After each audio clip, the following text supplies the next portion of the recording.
Fala pessoal, Gabi aqui começando mais um episódio do podcast Justo Agora. Estava aqui numa resenha maravilhosa, né? Até poucos segundos atrás com Fernanda Haddad Paiva, Fê para os íntimos. Tudo bem, Fê? Seja bem-vinda novamente, né? Já é a nossa segunda parceria. Boa noite para você, um beijo grande. E aí, como você está? Está animado para esse tema? Esse tema é bom, hein? Promete. Boa noite, Gabi. Primeiro, né, queria agradecer por ter me chamado de novo, né, para participar do seu podcast. O primeiro a gente falou sobre multiparentalidade, né? Foi um assunto muito divertido, muito interessante de falar. É, e agora, estou bem animada, ansiosa para esse tema. Outro tema polêmico, né? A gente só escolhe o tema polêmico. Só a gente combinou antes, né, que seria assim. Senão não tem graça, né, gente? Se a gente for É, falar, ah, se tiver poxa, esse caso aqui, você aplica a lei e tal. Não tem graça. Aí o direito, fica sem a- graça. A gente o gosta de uma bom, o discussão. legal é a polêmica, né, o mistério, né, saber como é que vai ser. Mas vamos falar de famílias paralelas, né, Fia? Famílias paralelas ou simultâneas, né, um tema muito interessante e polêmico, claro. E como ela falou, se vocês não escutaram ainda, nosso episódio sobre multiparentalidade agora está disponível também no YouTube, tá divulgando aí o canal do podcast para vocês, no Spotify, nas demais plataformas aí também. Tem que escutar, né? Tem que escutar, porque esse Com episódio também certeza. deu o que falar, é um tema super recente também, que a gente, né, a Fê, inclusive, foi seu tema, né, de TCC, então Foi. a Fê Foi explicou TCC da direitinho pós. aí, o TCC da pós. Agora somos pós-graduadas, olha que legal, Poxa, da última vez que a gente gravou. finalmente. Finalmente, né, depois do TCC, depois de aula durante a pandemia, com muita felicidade que Poxa, somos pós-graduados aí em Direito das Famílias e das Sucessões. Mas então, né, se finalmente. vocês não tiverem ouvido o episódio da multiparentalidade, não conhecerem a Fê, eu vou apresentá-la, né? Então, ela é advogada especialista agora, né? Pós-graduada em Direito das Famílias e Sucessões, como eu falei, pela PUC-Rio, capacitada em práticas colaborativas pelo Instituto Brasileiro de Práticas Colaborativas, né? O IBPC, possui experiência acadêmica na Universidade Nova de Lisboa, em Portugal, e associada também ao Instituto Brasileiro de Direito de Família, o IBDFAM. O IBDFAM também, que é figurinha fácil aqui, né, do podcast, já recomendei várias vezes. Eles têm um site, né, Fê, sensacional, com notícias, Sensacional. Vale a jurisprudência, pena. enfim. Eles têm um podcast também com o Fabrício, né, convidado aqui também, sempre comigo aqui no podcast, recomendo. Então, o IBDFAM sempre recomendadíssimo, né? Mas aí, Fê, famílias paralelas, né? Pessoas que, pelo nome, já imaginam mais ou menos o que que é, né? É claro que a gente está falando aqui de modelo familiar, né? Entre aspas, eu vou colocar entre aspas aí, a gente vai desenvolver mais essa ideia. Mas existe, né? O fato é que existe. E você falou uma coisa muito interessante no último episódio, uma fala sua, né? Que o direito ele precisa regular, né? O direito ele não pode fechar os olhos. Então não é à toa que estamos trazendo esse tema aqui. Estamos trazendo esse tema porque essas famílias existem, essa situação se materializa, ela está aí e é por isso que o direito precisa regular. Precisamos falar sobre isso, tratar desse tema. Mas vamos pensar aqui, né? Se você tivesse, eu te perguntasse aqui, uma pessoa que tudo bem, né? Famílias paralelas, a gente imagina o que que é, né? Mas o que que seria um conceito assim? Como é que a gente poderia conceituar isso? Então, vamos lá. Primeiro, assim, antes de eu entrar aqui, eu estava aqui pensando, né, a pluralidade de entidades familiares que existem, né, nos dias atuais aqui no Brasil. Porque antes a gente via só a família, que se originou pelo casamento. Mas depois foi abrindo espaço para novos modelos de família, né? A família monoparental, família homoafetiva, família constituída a partir da união estável. E daí, com esse surgimento de novas composições, né, de família, surgiram as famílias paralelas ou então as famílias simultâneas, né? O que que seriam, essas famílias? Basicamente, é quando uma pessoa ela mantém relações afetivas com duas ou mais pessoas ao mesmo tempo, ou seja, essa mesma pessoa, né, ela tem mais de uma família simultaneamente. Por exemplo, essa pessoa tem duas ou mais uniões estáveis, ou então essa pessoa é casada e aí ela também está em uma união estável. Mas, assim, lembrando, assim, para os ouvintes, para os leigos, né, que caso uma pessoa esteja casada, mas separada de fato, é permitida a constituição de uma união estável. Isso é aceito pela nossa legislação. Esse conceito, então, aí, num primeiro momento, para a gente pensar famílias paralelas, né? E aqui a gente vai chegar até nessa parte, né, da boa-fé. aí se a pessoa sabia ou não, mas a ideia aqui é você manter, né, ali duas famílias, digamos assim. E é É isso interessante, aí. né? Porque a gente já fez essa distinção quando a gente falou um pouquinho, até da multiparentalidade, a gente fez uma comparação aí da união estável com a multiparentalidade, né? Quando a gente gravou o outro episódio. E a ideia aqui, gente, é que o que que acontece? Se você é casado com uma pessoa, você evidentemente não pode ser casado com outra ao mesmo tempo, né? Porque o casamento ele é um ato solene, né? A gente tem a habilitação, né, para o casamento, enfim, é um rito solene. Se você pegar o Código Civil, você vai ver exatamente isso, né, o passo a passo. Então é uma coisa que não dá para confundir, né? Ou a pessoa é casada ou não é, não existe, né, meio casada, Exatamente. né? Ou ela é inteiramente casada, né, 100% casada no papel, como dizem, né? Ou não é, né? Então, aqui, quando a gente fala em famílias paralelas, nós não estamos falando em dois casamentos, porque isso não é viável, né?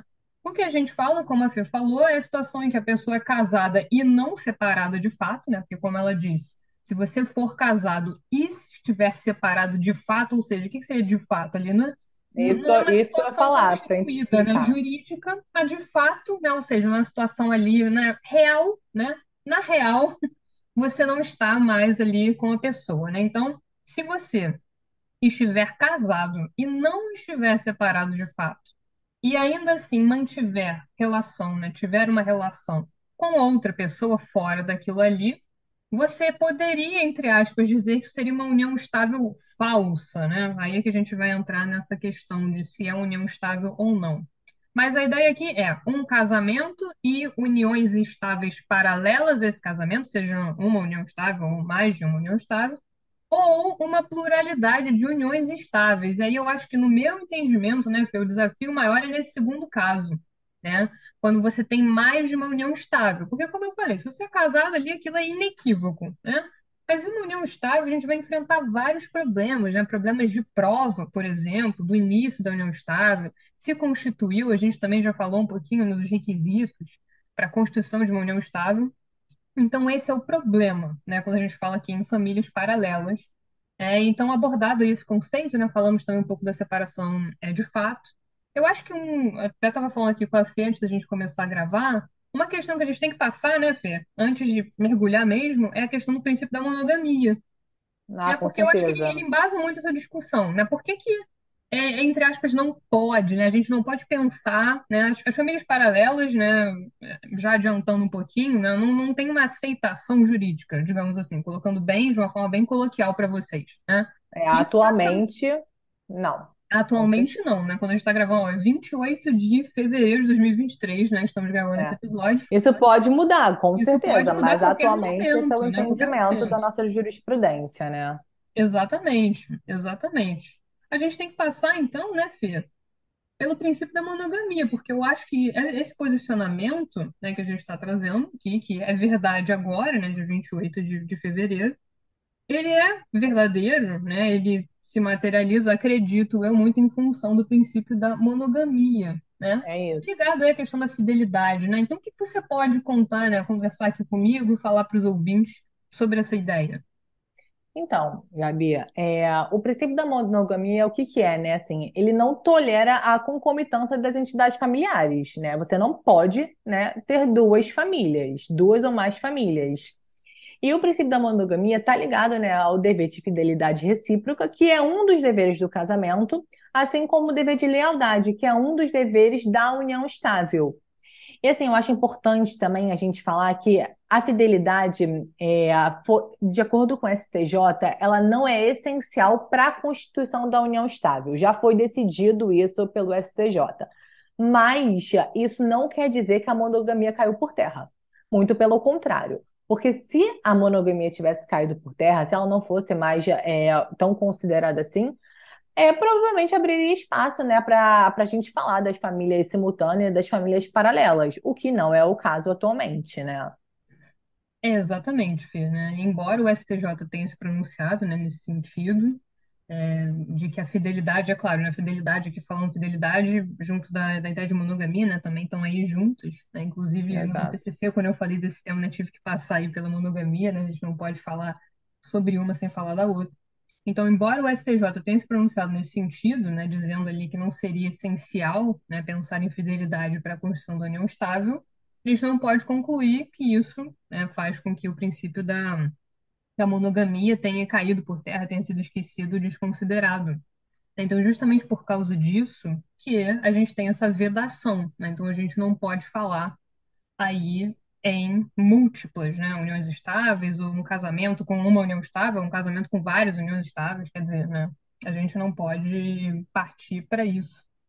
Mas eu É, acho que o que pega aqui, né, o que a gente vai chegar, né, nesse ponto, mas é a questão patrimonial, né, Fê? é isso aí. Não, porque assim, eu acredito que é uma questão muito delicada e é uma questão muito discutida, né? Tanto que assim, a gente tem três correntes, né? Tem uma corrente aqui mais conservadora que se opõe a qualquer consideração de famílias paralelas. Ela diz que não é permitido. Mas a gente tem uma posição lá intermediária, né? Que fala que assim, que permite as uniões estáveis putativas. E o que que é isso, né? Basicamente, assim, o participante, né, dessa segunda união, se não sabe da existência da primeira união, se ele está com a boa-fé objetiva, né, que a gente chama, aí deveria ser aplicadas as mesmas regras para essa segunda união da primeira união, entendeu? E já a terceira corrente já é mais liberal. Essa, ela admite plenamente as duas uniões, mas essa é a corrente minoritária. E a partir dessas correntes, né, a doutrina, enfim, a jurisprudência, começam a discutir muito sobre o tema, sobre essas questões patrimoniais, a pensão alimentícia, direito previdenciário, direito sucessório, né? Então, é um tema que demanda muita polêmica, muita discussão, né, para a gente conversar aqui. Eu diria até uma criatividade argumentativa, né? Um esforço argumentativo, quer dizer, seja para É um lado, seja mesmo. para o outro, né? Seja você defendendo totalmente, parcialmente ou sendo contra, né? Você tem argumentos para todos os lados. E essa questão da boa-fé é muito importante, né, Fê? A gente fala muito em boa-fé objetiva, né? Que para quem não sabe é uma norma que regularia aí as condutas, né? Um aspecto comportamental das partes, né? Então, você agir de boa fé, né? Eu acho que a gente fala também de boa fé subjetiva, né? Que estaria mais próxima aí do que a gente entende no dia a dia, né? Por boa fé, né? De você ser bom ou mal ali com a pessoa, né? Também. Mas a ideia da boa fé objetiva aqui é interessante, porque muitas vezes a pessoa é levada a crer, né? Que está vivendo uma determinada situação, de determinada forma com aquela pessoa, e na verdade não é nada daquilo. Né? E aí entra a putatividade, ou seja, uma falsa união estável, né? Pode ser que uma pessoa ache que está numa situação de união estável com uma outra, mas na verdade essa outra pessoa já tinha uma união estável muito anterior a essa, né? Falsa Eu, união, ou eu então é fico casada, né? Então entra essa questão da boa-fé, é um argumento interessante aí para essa corrente intermediária, acredito eu, porque coloca um limite, né? Dentro de parâmetros comportamentais, ó. Tudo levava a crer que a gente vivia desse jeito, que a situação era essa, na verdade era uma coisa completamente diferente, né? E a pessoa não pode se aproveitar, eu sempre falo isso, né? Se beneficiar da sua própria torpeza, né? Então, a pessoa, de repente, lá na frente, ter um benefício patrimonial numa eventual partilha de bens, por dizer, não, ó, isso aqui não foi uma união estável, porque eu já era casado, né? Então, seria exato, uma forma mas de assim, eu fico resguardar, né? pensando. Eu fico pensando, sabe, Gabi? Imagina, né? Você tá lá com uma pessoa, você acredita que aquela pessoa tá só com você, você tem filhos, enfim, você constitui toda uma vida, né, com essa pessoa. Depois você descobre, depois, enfim, ela falece, você descobre que na verdade ela tem outra família, entendeu? E você não tem direito a nada, sabe? E se a pessoa tá com a boa fé, sabe? Nossa, eu fico pensando o quão desastroso deve ser isso pra ela, sabe? Mas, ao mesmo tempo, eu vejo um problema. Eu vejo um problema nisso, nessas questões nessa questão da união estável putativa. Se já é difícil, né, em muitos casos, a gente vê o início da união estável, imagina agora várias uniões estáveis constituídas. Como saber qual é a união estável, quais são as uniões estáveis putativas? Entendeu? Como ordenar essas uniões, sabe, essas uniões paralelas? Então, daí fica uma questão, né, para a gente pensar também. Muitas vezes, né, a gente até estava conversando antes aqui da gravação, é quase impossível, gente, você provar o que que aconteceu primeiro. A gente falou muito aqui em prova testemunhal também, né? Porque às vezes é uma coisa, é literalmente simultâneo, né? Então, às vezes a pessoa, sei lá, no mesmo mês, né, começou. Então, onde começa uma, onde termina outra, e quem tem direito ao quê? Então, a união estável por si só, uma só, muitas vezes quando a gente vê cenários em que a união estável ela é primeiro constituída, né, para depois ser dissolvida, né, enfim, para que haja partilha de bens. Já existe ali um problema referente a um marco inicial, às vezes as partes não concordam. Ah, mas começou nesse ano, começou nesse momento. Começou quando a gente foi morar junto, que também, né? Morar junto, coabitação também não é um requisito essencial, né? Mas, enfim, é uma prova ali, entre aspas, né? Que você pode colocar um indício, assim, mais forte de que começou naquele momento. Então, se às vezes, num cenário de dissolução, duas pessoas, né, que estavam em união estável não concordam em relação ao marco inicial, não sabem exatamente quando é que foi, porque a união estável surge ali de uma situação de fato, e aí que essa diferença é crucial para o casamento, né? Por isso que eu falei, você jamais pode ser casado com mais de uma pessoa ao mesmo tempo, né? E Isso isso, aí. obviamente, para a união estável, né, não é verdade. Se isso já é um problema quando nós temos duas pessoas, imagina uma situação em que você tem várias uniões estáveis paralelas ou simultâneas para você saber qual é a verdadeira união estável, no caso, a primeira que foi constituída, porque uma vez que você sabe, você tem essa informação, você sabe que tudo que veio depois é putativo. E aí, será que a pessoa estava de boa fé? A outra, né, que constituiu a união estável depois? E como é que fica a questão patrimonial, né, a questão no regime de bens, né, a comunhão parcial também é um regime supletivo, né, para as uniões estáveis, né? Então, geralmente aplicam-se as regras da comunhão parcial num cenário aí de dissolução, de divisão de bens. Então, isso é muito complicado, né? Eu acho que o desafio até falava para a Fê, ela perguntou, o que que você acha disso, Gabi? E eu falei, gente, o que eu penso é que a gente precisa pensar na boa-fé e a gente não pode deixar a pessoa que estava ali realmente naquela situação a ver navios, né? Dentro do aspecto patrimonial. E entra uma questão muito interessante que você mencionou, né, Fê? Do esforço comum, né? Ali dentro da ótica patrimonial.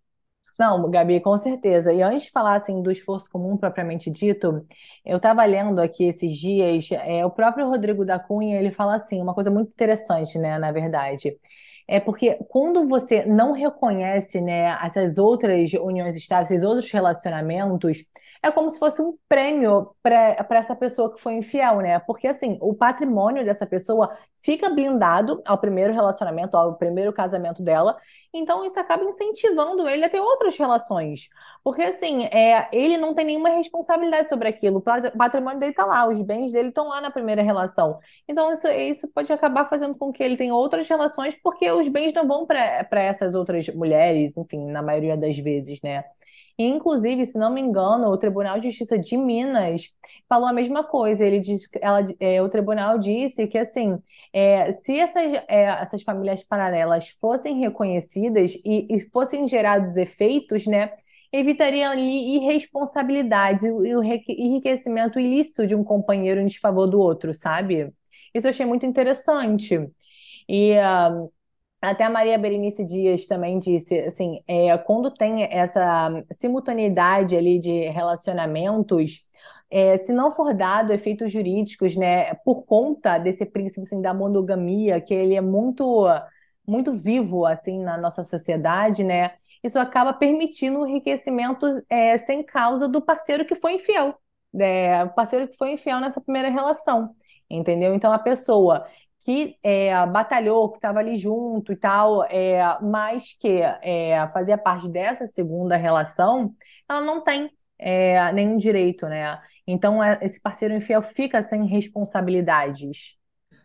Esse ponto, Fê, quando a gente até fala, né, enriquecimento ilícito, né, a gente estuda muito isso, já é uma lógica até do jeito das obrigações, né?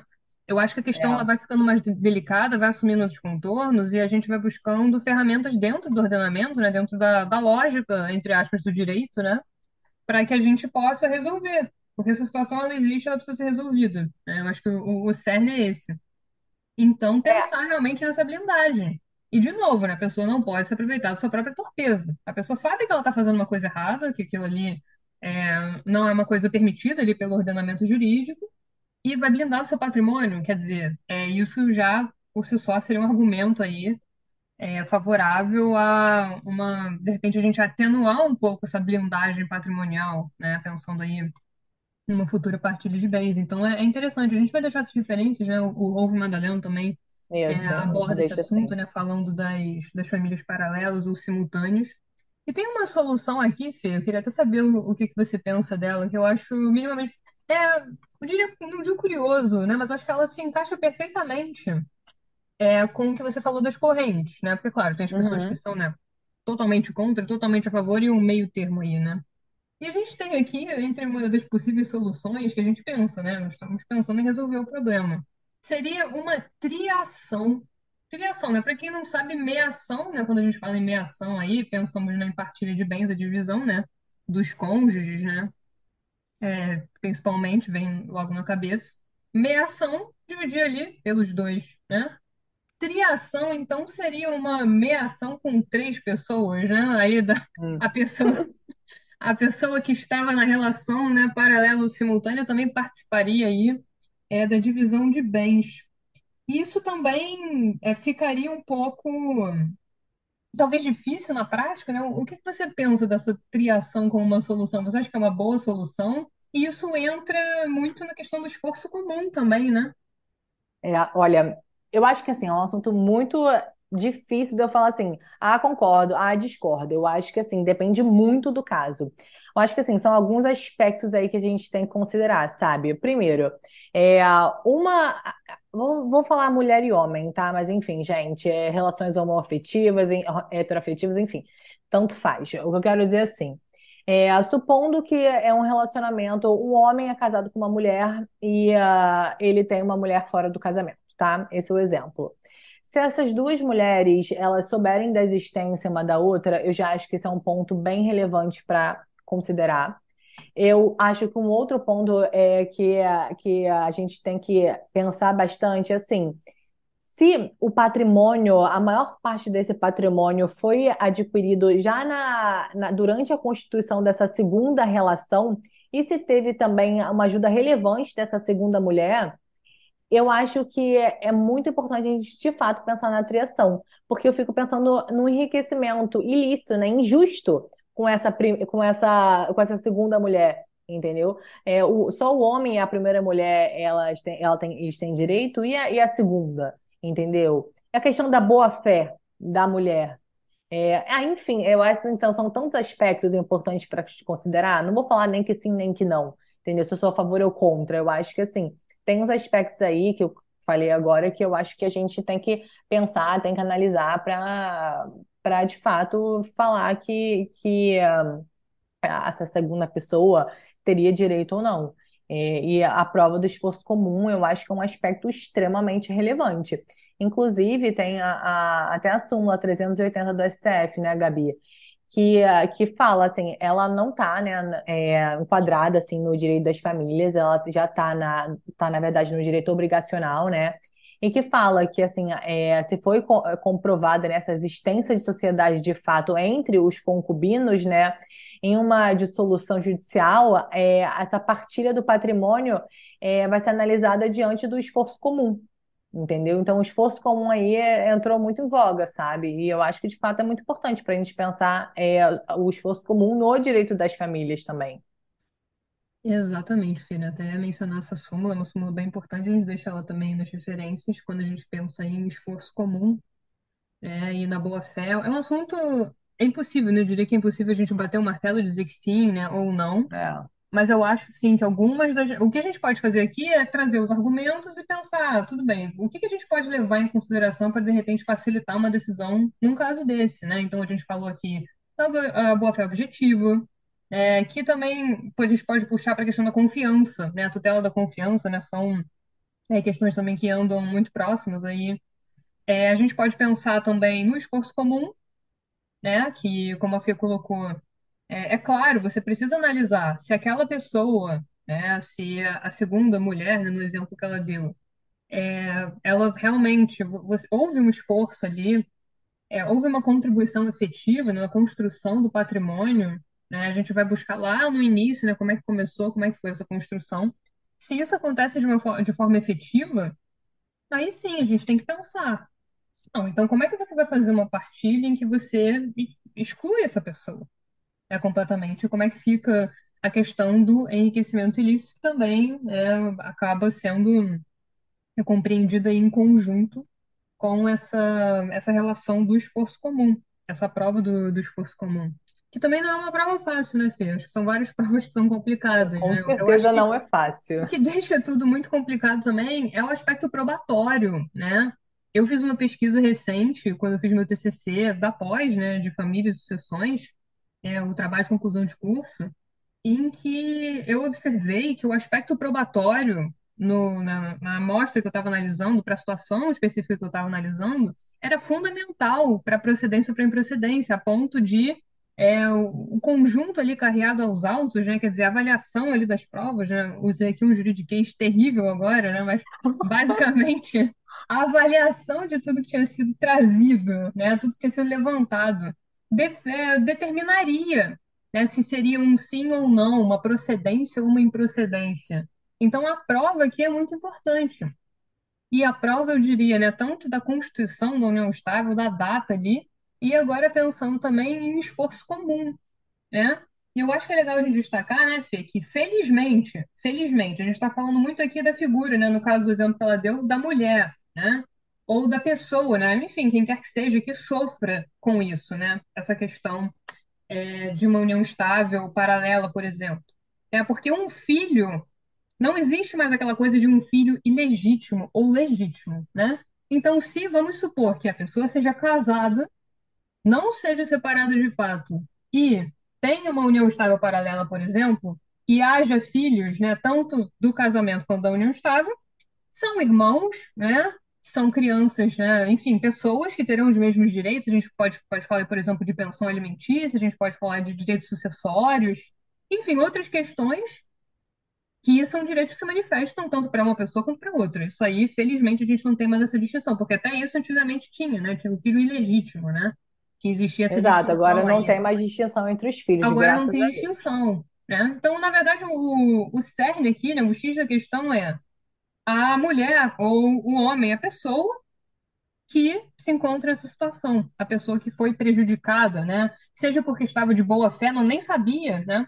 Um ponto interessante da sua fala que eu achei que você disse, eu acho que a gente tem que levar em consideração, sim, se as pessoas sabiam, né? Ah, eu sabia que o fulano era casado, fulano era casado, né? Ou não, eu acho que esse desconhecimento, a putatividade, né? A falsa impressão, né, de que você estava naquela relação também é algo que a gente pode levar em consideração aqui. Eu diria que a triação é uma possibilidade para alguns casos concretos. É claro que a É. gente está especulando aqui também, né? Mas eu acho que pode ser algo que resolveria, né, algumas questões. Mas assim, o que eu estava pensando aqui durante sua fala é que atualmente, né, o direito não está regulando essa realidade, né? A gente está pendente, assim, tem uma falta de regularização na nossa lei. E o problema é que o não reconhecimento desses direitos não impede a constituição desses vínculos simultâneos, né? As famílias simultâneas existem, é uma realidade na nossa sociedade. O que é um grande problema, porque se elas existem, a gente só não está reconhecendo os direitos das pessoas que integram esse núcleo, das pessoas que integram essas famílias, né? E isso acaba impedindo assim as discussões para o reconhecimento dessas famílias, ou seja, tem a necessidade de boa-fé ou não para essas famílias serem reconhecidas. Então, assim, se a gente se o direito regulasse essa realidade, acabaria que a gente poderia entender melhor esses critérios necessários para as famílias simultâneas serem reconhecidas, sabe? Eu acho que isso é um ponto, né? A gente até bateu bastante nessa tecla quando a gente falou de multiparentalidade. Vocês estão vendo que a Fê, ela só escolhe, Poxa, só e é sem escolhe querer. não, Não, passa os temas longe do polêmicos, Código Civil. Se os temas tiver no Código polêmicos me Civil, atraem. nem quero falar, né? E é verdade. Que facilitaria, facilitaria, né, Fê? Eu acho que é um desafio, né, enquanto profissionais, né, jovens e profissionais de direito recém-formados, né? Eu acho que a gente tem esses desafios e eu acho que quando você tem, seja um precedente forte, assim, né, com um caso muito emblemático, mas aqui no Brasil, por causa da nossa tradição, né, especialmente a lei, né, seja uma lei esparsa, né, ou seja uma lei que esteja fora do código, né, ou seja um código civil, por exemplo, uma norma constitucional, quando a gente tem um respaldo, né, de alguma forma, nós nos sentimos mais confortáveis, até para argumentar dentro de um processo, Com para ter um certeza. mínimo de previsibilidade, porque como vocês já devem ter percebido que a gente está aqui suscitando vários cenários, várias situações, mas não tem meio que uma solução. Isso gera uma insegurança jurídica, né? As pessoas, assim, ficam sem saber. As pessoas, inclusive a gente, né? A É, gente fica assim, gente, não tô nem falando só as pessoas que estão nessa situação, tô falando em geral mesmo. A gente fica assim, o que vale, o que não vale, qual a corrente é certa, né? Entre aspas, assim, qual não é, entendeu? A gente realmente fica nesse limbo, né? um limbo, e até para passar, né, uma informação, ou para ter uma noção realmente do que pode acontecer, nós não sabemos, né? É muito, muito incerto, né? E essa questão da prova aí, na minha concepção, pode ser algo bem determinante, né, em alguns É, com momentos, certeza. especialmente se tratando de união estável. A união estável, por si só, pode ser bem desafiadora, né? Quando eu falei com a Lívia, né? A Lívia também é convidada aqui do podcast Querida, falamos de contrato de namoro, né? Falamos também um pouco dessa questão da união estável, né? Como é que a partir de quando pode ser configurada uma união estável, quando fizemos a diferença, mas isso é namoro qualificado, isso é união estável, quer dizer, é difícil mesmo. Eu acho que como é uma situação de fato, né? Quando você vê e, opa, tô numa união estável, às vezes chega sem você perceber, né? Isso Então acontece muito. isso acontece demais. E geralmente quando a pessoa, né, nos procura, por exemplo, é quando já está num estágio, né? Quando já deu ruim, né? Como dizem por aí, infelizmente, Exatamente. né? E aí que fica mais complicado ainda, né? Então, esse tema é recheado, né, de pequenas peculiaridades, e nós viemos aqui dizer que não tem resposta, né, Fê? Infelizmente, né? Se nossos ouvintes queriam uma resposta, a gente Poxa, a vai ficar gente vai devendo ficar essa. devendo, desapontados. Infelizmente, ainda não há resposta. Ainda, né? Se até a data da publicação do episódio tivermos mais algum caso, né, de repente vem um caso aí emblemático, a gente De coloca repente. lá, a gente grava uma atualização, porque o direito é assim. Os episódios que eu gravei 2 anos atrás, alguns já caíram, né? Já É isso aí. eram, né? Ainda Então, mais o direito das famílias, né, Gabi? nossa, aí É muito então dinâmico. mais ainda, né? Mas, Fê, eu acho que é isso, né? Em relação a esse tema, acho que a gente conseguiu plantar várias sementinhas aí de, "Ih, será? É, Será que é acho isso, né? também. Será que isso é uma solução, né? Passando aí, pela diferença entre casamento, união estável, né? Dever de fidelidade, monogamia, construção de união estável, essas múltiplas uniões estáveis, a necessidade do direito regular essa situação, né? Os reflexos aí e soluções, né? Patrimoniais, pensando aí em partilha de bens, uma triação, né? Será que poderia existir uma triação? Né? Qual o papel da boa-fé aqui, entre as partes? Enfim, eu acho que é um tema muito rico, né? E muito um desafio, né? Mais um aí. A Fê, ela vai certeira. Aliás, a gente Mais um prometeu, né? desafio. A gente prometeu e entregou. Que eu prometo e entrego. A gente promete e entrega. A gente falou, ó, vamos falar de famílias paralelas, simultâneas. A Estamos gente falou aqui. isso durante a nossa gravação do Falamos. podcast, né, da multiparentalidade. Sim, foi sim. Pois é. Ó, cumprimos a palavra. Então, depois, né, Fê, de destrinchar esse temaço aí, né, ou pelo menos tentar, né, fizemos um esforço aí, selecionamos os argumentos aí para vocês. Fica o espaço de recomendações, né, para a gente recomendar. Enfim, eu acho que é interessante para quem quiser saber mais um pouquinho sobre o tema, quem quiser se aprofundar. É um tema difícil, né, como a gente falou, não tem uma bibliografia extensa, né, para a gente indicar aqui, mas temos algumas recomendações, né, Fê? Eu acho interessante a gente recomendar o livro do Ruvi Madaleno, né? Ele aborda bem esse assunto, é bem interessante. E também o link, né, do site do IBDFAM, que tratou da decisão do STJ que a gente falou aqui sobre a fidelidade, né? que ela não é essencial para a configuração da união estável. São duas recomendações minhas. Então, maravilha, estão anotadíssimas aqui, né? O livro do Rolf Madaleno, aliás, é um manual excelente, né? Usei na Com minha certeza. graduação, usei na pós-graduação, né? Continuo usando. Fiz os TCCs, né? Porque o meu TCC, aliás, o seu também, né? Da graduação também foi na área de famílias, né? Foi Gostamos, sim. né? Foi Gostamos sobre desses temas. abandono afetivo. O mesmo Outra tema, o mesmo foi a tema. O mesma. mesmo tema, né? Caraca. Adoramos, e que também não tem nada definido, né? Sobre a abandono A afetivo. gente gosta desses temas É, assim, a né? gente Fazer o quê? escolheu. É sobre isso e tá tudo bem, né? Como É dizem isso aí na aí. internet. Mas ficam aí as recomendações, né? A gente vai colocar aí o link, né? Vou deixar aí para vocês. Agora tem site, né? Tem YouTube, né? O podcast está moderníssimo, Tá muito né? chique esse podcast. Está moderno o podcast, né? Então vou colocar aí, é claro, sempre fica lá no Spotify. E agora, novidade, outra novidade legal que em relação à última vez que você esteve aqui é que eu tenho feito enquetes, né, lá no Spotify. Então, o formato de enquete é bem legal, porque as pessoas podem votar, né? Então, de repente, a gente pensar em uma perguntinha. Então, para vocês que participavam da antiga caixinha de perguntas, já que a gente deixava uma pergunta lá e vocês podiam responder, né? A pergunta agora tem a enquete, que é um formato, eu acho mais, assim, intuitivo, né? A pessoa vai lá, clica, vota, então não deixem de participar da enquete, a gente vai pensar numa pergunta, né? Sobre esse tema, que também vai ser difícil, porque acho que foram só perguntas que nós fizemos, né? Nós nos fizemos ao longo do episódio. Mas queria te agradecer, Fê, te mandar um beijo grande, né? Adoro, né, a resenha, né, no episódio e fora do episódio, né? Sempre temas desafiadores, a gente fala aqui brincando, mas a gente gosta, né, de se debruçar sobre esses temas, né? Multiparentalidade, que também foi o tema, né, do TCC da Fê na pós, né? São temas desafiadores, são temas que não são pacificados, são temas em que a gente pode falar, né, de várias correntes. Então, eu acho que essa é a graça, né, do direito, a beleza, a argumentação, o caso concreto. Então, sempre um prazer recebê-la, né? Sempre uma convidada, a gente sempre se diverte, sempre conseguimos expor o tema aí para o pessoal. Isso é muito legal. Eu te convido para montar, hein, porque você vai caçando aí esses temas que não tem no Código Civil, que não tem lugar nenhum, né? E são temas que são legais a gente trazer, né, aqui no podcast, de conversar aí com o pessoal. É sempre ótimo recebê-lo. Ô, Gabi, muito obrigada pelo convite.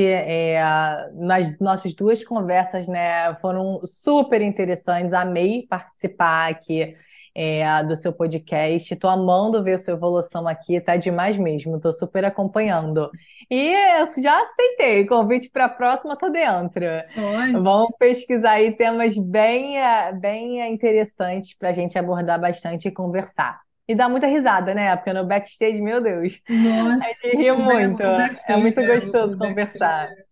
é a melhor parte. Você aí, então, estudante de direito nos ouvindo, né? Você que tem uma sugestão de um tema, né, novo, algo inovador que você viu na faculdade ou leu por aí, né? Que não esteja no Código Civil, tá? Isso é importante. A gente traz, né? A gente traz. É requisito da É nossa conversa, né? requisito. Se não tiver divergência, se não tiver, né, doutrina, né, majoritária e minoritária, a Fê nem passa perto, né? Nem gosto, nem gosto. Se for assim, eu nem quero, né? Nem vou fazer. Mas brincadeiras à parte, né? Participem da enquete, né? Agradecer a Fê, a participação dela. Esse é o 50º episódio do Justo Agora, o episódio Então, 50, né? muito maneiro. Muito maneiro, né? Inclusive, eu falei pra ela, vai ser o 49º, né? O 49, lá pro Gabi seria tão legal se fosse, né? O 50º. Eu tinha contado errado, gente. Por isso que eu fui fazer direito, né? Eu tinha Ah, é. contado errado, então agora é o 50º. Então, né, nem acredito, né, que alcancei essa marca aqui e com convidados já incríveis ao meu lado, né? Vocês aí, o pessoal da pós, né, colegas, amigos, né, de longa data, né? E já estamos aí nessa caminhada há tanto tempo, então é um prazer dividir esse espaço com vocês, né? Conversar. E a Fê aqui, né, que hoje está aqui comigo, então especialmente, né? Um agradecimento especial. E é isso, né? Um podcast pop aí, né, nas redes, então participem, né? Ative o sininho de notificações lá no YouTube, dá like, né? Reposta no Twitter, né? Retuita, né? Isso Cada aí. rede social tem seu jargão, Mas é isso, né? Então, um beijo grande, Fê, para os ouvintes também, né? Que me acompanham aí, né? 50, né? E é isso, né? Deixem aí recomendações para temas futuros, né? Que com certeza traremos aqui, com certeza a Fê vai voltar. E vamos colocar as recomendações, como sempre. Fê, um beijo especial para você, né? Uma boa noite, aqui estamos gravando à noite. E até a próxima, né? Volte sempre. Um beijo, Gabi, até a próxima. Muito obrigada de novo pelo convite. Eu que agradeço. Tchau, tchau, gente.